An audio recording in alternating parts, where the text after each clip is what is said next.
ഒരു 2 മണിക്കൂർ 39 മിനിറ്റോളം ഈ പറയുന്ന ക്രെഡിറ്റും കാര്യങ്ങളൊക്കെ എഴുതി പോകുന്ന ഒരു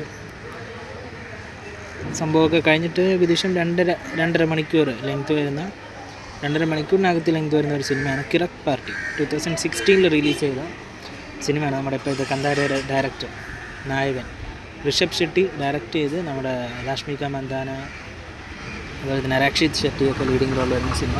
ഇതൊരു റൊമാൻറ്റിക് ഡ്രാമ ജനൽ വരുന്ന പടമാണ്. അതുപോലെ പടം എന്ന് പറയുന്നത് ഒരു പ്യുവർ റൊമാൻസ് പടമാണ്. ഈ എഞ്ചിനീയറിംഗ് കോളേജിലെ ലൈഫ്, സോ കോളേജിലെ first year student last year student ആയിട്ടുള്ള പെൺകുട്ടിയെ പ്രണയിക്കുന്നതും പിന്നെ ഉണ്ടാകുന്ന സംഭവങ്ങളൊക്കെയാണ്. അതൊക്കെ നമ്മൾ പലപ്പോഴും പല ലാംഗ്വേജിലും കണ്ട പടം തന്നെയാണ്. പക്ഷേ വളരെ കളർഫുള്ളായിട്ടാണ് പടം എടുത്തിട്ടുള്ളത്. ചെറിയ ഇമോഷണൽ സംഭവങ്ങളൊക്കെ ഉണ്ടെങ്കിലും ഒരു തവണ ഉറപ്പായിട്ടും കണ്ടിരിക്കാൻ പറ്റുന്ന ഒരു ഓൾഡ് പടമാണ്. സോ കണ്ടുവെക്കുക, കണ്ടിട്ട് നിങ്ങളുടെ ഒപ്പീനിയൻ കമൻറ്റിൽ ഇരിക്കുക. കുഴപ്പമില്ലാത്തൊരു ബെസ്റ്റ് പടമാണ്.